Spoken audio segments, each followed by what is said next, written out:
एक भोंदू रहता था, पर वो इतना सीधा था कि सब प्यार से उसको भोंदू ही बुलाते थे। गायों की सेवा करता था और जिस आश्रम में रहता था वहां के गुरुदेव शाम को प्रवचन करते थे तो सबसे पीछे बैठ के सुनता था। भोंदू को लगता था गुरुजी जो बोल रहे हैं ये बिल्कुल सत्य है, इसमें कोई झूठ नहीं है। एक दिन गुरुजी प्रवचन करते हुए बोले, यमुना के पल्ली पार भांडीर वन में ठाकुर जी गैया चराने आए। भांडीर वन का नाम सुनते भोंदू कान खड़े हो गए। बोले भांडीर वन तो मैं जाता हूँ गैया लेके, मुझे तो कभी मिले नहीं वहां पे। अरे मुंह में ही कमी होगी, मुंह में ही सामर्थ्य नहीं होगी उनको देखवे कि मैं ही नहीं देख पाए होंगे, वो तो आते होंगे वहां पे, मुझे ना दिखे होंगे। भोंदू ने पहली बार जिज्ञासा करी, गुरुदेव ठाकुर जी दिखते कैसे हैं? तो गुरुदेव भी हंस गया, अच्छा भोंदू पूछ रहा है, बैठ जाओ बताते हैं। मोर मुकुट पहनते हैं ठाकुर जी, और बोले 2 कान हैं लेकिन कुंडल एक ही पहनते हैं। ठाकुर जी ऐसे पुष्प तोड़ के कान के ऊपर लगा लेते हैं, दोनों कानों में एक ही कुंडल को फेर फेर के पहनते। ठाकुर जी पीली पीताम्बरी, ऐसी ठाकुर जी पीली पहनते, पीली पीताम्बरी। माला कैसी पहनते हैं? ठाकुर जी ऐसी पहनते हैं पूरी पैरों तक जाए। ये देखो गुरु जी कह रहे हैं तो निश्चित है भंडीर वन में आते हैं ठाकुर जी। भोंदू अपनी गैया लेकर के भांडीर वन पहुंच गया। गैया चर रही थी, अब भोंदू ढूंढ रहा है, कभी वृक्ष के नीचे जाके देखे, कभी कहीं देखे, कभी ढूंढे कहीं से चंदन की सुगंधी आ जाए। गुरुजी बता रहे थे उनमें से चंदन की सुगंधी आती है, क्या पता कन्हैया यहीं कहीं हो। इतने भाव से, इतने प्रेम से और इतने भोलेपन से ढूंढने लगा ठाकुर जी को, और ठाकुर जी नहीं मिलते ना तो अपने आप को ही कोसता, मुंह में योग्यता ना होगी यही मारे ना मिल रहे, ठाकुर जी तो यही है। गुरु जी की बात गलत नहीं है, ठाकुर जी तो यही है। उसके उस सहज भाव पर, उसके उस सरल भोंदूपने पर ठाकुर जी रीझ गए। और इतने में ही भोंदू हताश निराश उदास बैठा था, खुद को कोस रहा था, मुंह में योग्यता ना है, मुंह ठाकुर जी मिलना है रहे। इतने में ही देखा सामने से असंख्य गायों का झुंड आ रहा है, और भोंदू ने जैसे उन गायों को देखा, ऐसी गाय कभी देखी नहीं, अलग गाय, सींग चमक रहे हैं, सींगों के ऊपर के भाग में सोने चांदी मढ़े हुए हैं, ऐसी ऐसी सुंदर सुंदर तंदुरुस्त गैया।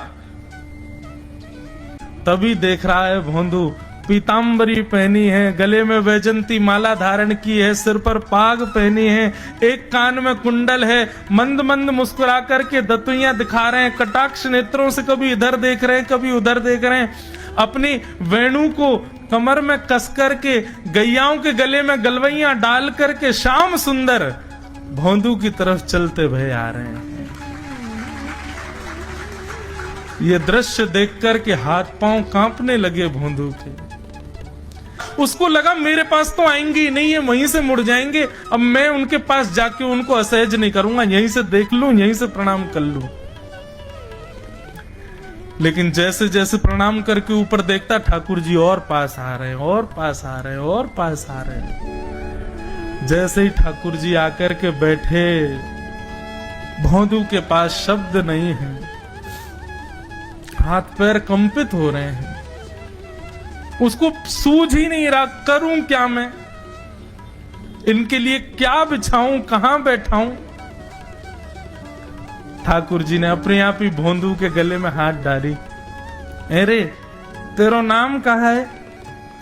जैसे ही ठाकुर जी ने नाम पूछा, भोंदू अपना ही नाम भूल गया, बोले मुझे याद ही नहीं मेरा नाम क्या है, पर प्रेम से सब लोग मुझे भोंदू बुलाते हैं। अब तो भोंदू नाम सुनते ही ठाकुर जी ताली दे दे के हंसने लगे, तेरा नाम भोंदू है? बोले हाँ मेरा नाम भोंदू है।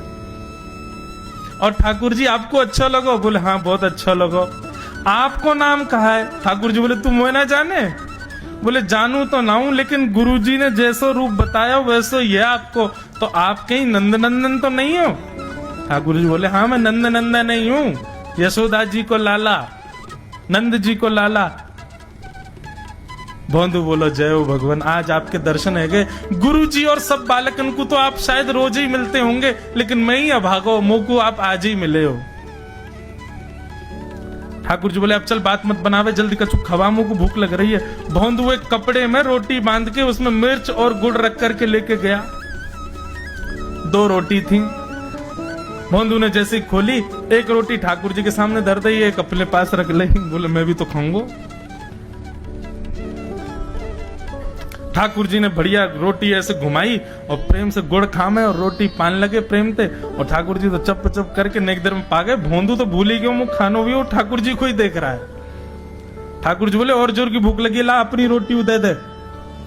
भोंदू बोलो मुंह को भी भूख लगी है। बोले अच्छा चल आधी आधी खा ले, या मैं आधी तू खा ले आधी मैं खा लूं, दोनों खा लिए।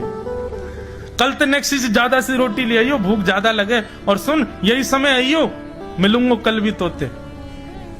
ठाकुर जी अपने मार्ग पर चले गए। भोंदू इतना प्रसन्न है, बोले आज मुझको ठाकुर जी मिल गए। गुरुदेव के प्रवचन का समय हो गया, भोंदू पीछे जाके बैठ गया, अपने गुरुदेव को प्रणाम करे, इनकी कृपा से ठाकुर जी मिले। उसने किसी को नहीं बताया, उसको लगा सबको ही मिलते हैं भगवान, मुझे ही मिले हैं बहुत दिन बाद। दूसरे दिन भोंदू खूब सारी सामग्री रसोई घर में इकट्ठा करके जाने लगा। किसी ने जाके गुरुदेव से कह दिया कि भोंदू बहुत सारी सामग्री ले जा रहा है। गुरुदेव ने जाके कही भोंदू इतनी सामग्री ले जा रहा हो भैया, वो भंडारो करेगो का? नहीं गुरुजी भंडारो तो नहीं करूंगा, वो नंद नंदन आम है, वो यशोदा नंदन मदन मोहन वो अपनी गैया चरा के आए, कल भी आए, मेरी रोटी खा गए, मैं भूखो ही रहेगो कल। या हमारे ज्यादा सी ले जा रहा हूं, बेचारे बहुत भूखे आए कल, कि उनको पेट भर जाएगा, मैं भी पा लूंगा, या हमारे गुरुजी आज ज्यादा सामग्री ले जा रहा हूं। गुरुदेव ने मन में सोचा ये बात कोई और कहे तो अविश्वास किया जा सकता है, लेकिन भोंदू झूठ नहीं बोलता। भोंदू कभी झूठ नहीं बोलता, भोंदू की बात पर विश्वास करना ही पड़ेगा। गुरुदेव बोले सुन सुन ठाकुर जी आए थे? बोले हाँ। अच्छा उनका रूप कैसा था?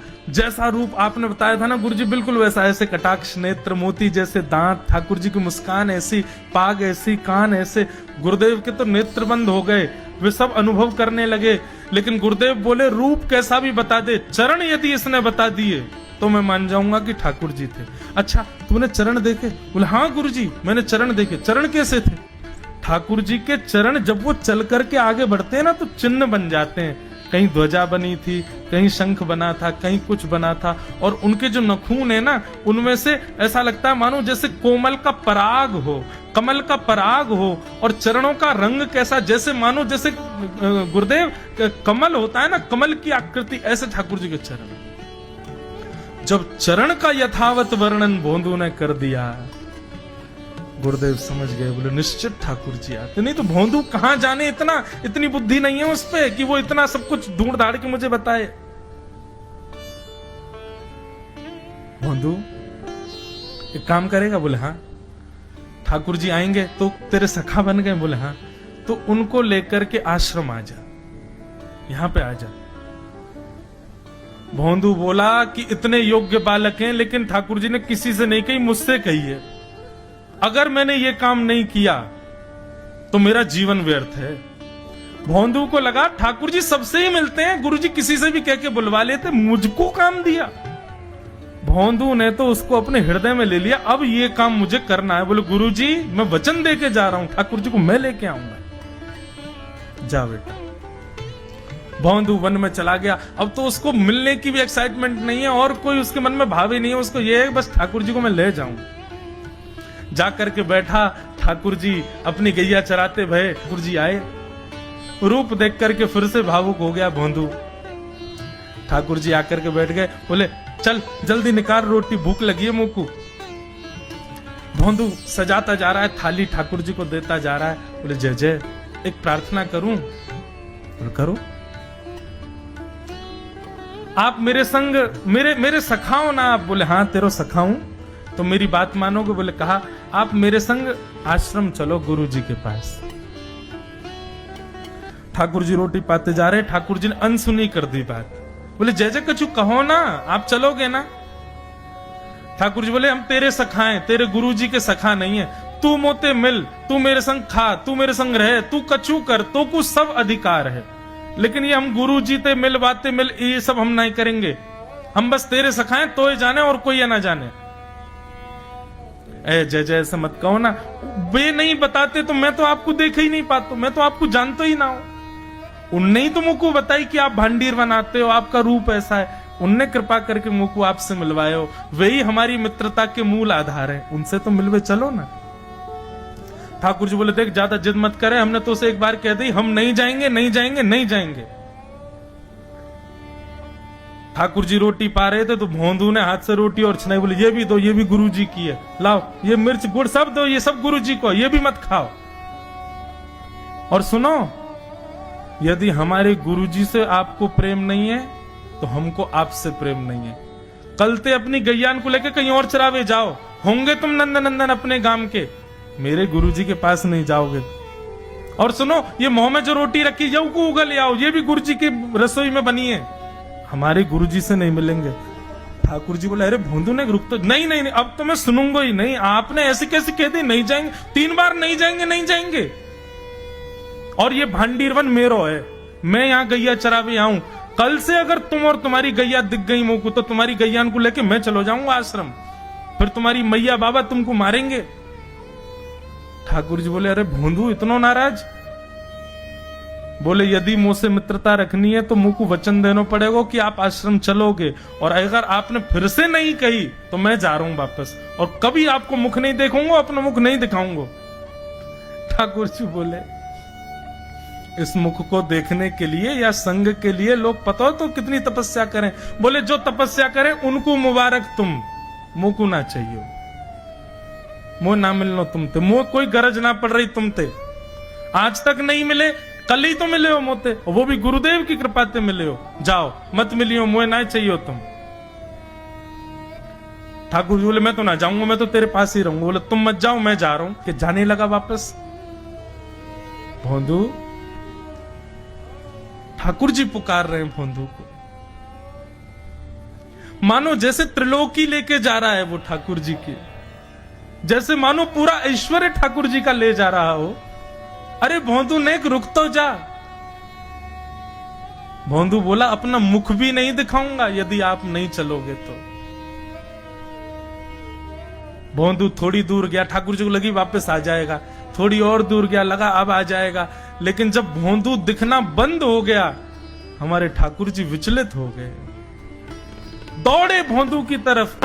ठाकुर जी दौड़ करके गए और जाकर के भोंदू के पित्ती पे चढ़ गए। बोले ले चल अपने गुरुदेव के पास, चलूंगा तू जहां कहेगो, लेकिन तो दूर नहीं जान दूंगा। और भोंदू ठाकुर जी को ऐसे ऊपर चढ़ा करके लेकर के आश्रम जा रहा है। गुरुदेव आकर के खड़े हो गए और मन में बस विचार कर रहे थे, हाथ पांव कांप रहे थे। बोले ठाकुर जी आएंगे कि नहीं। इतने में ही भोंदू आया और तभी देखा भोंदू की पिद्दी पर ठाकुर जी टंगे भय आ रहे हैं।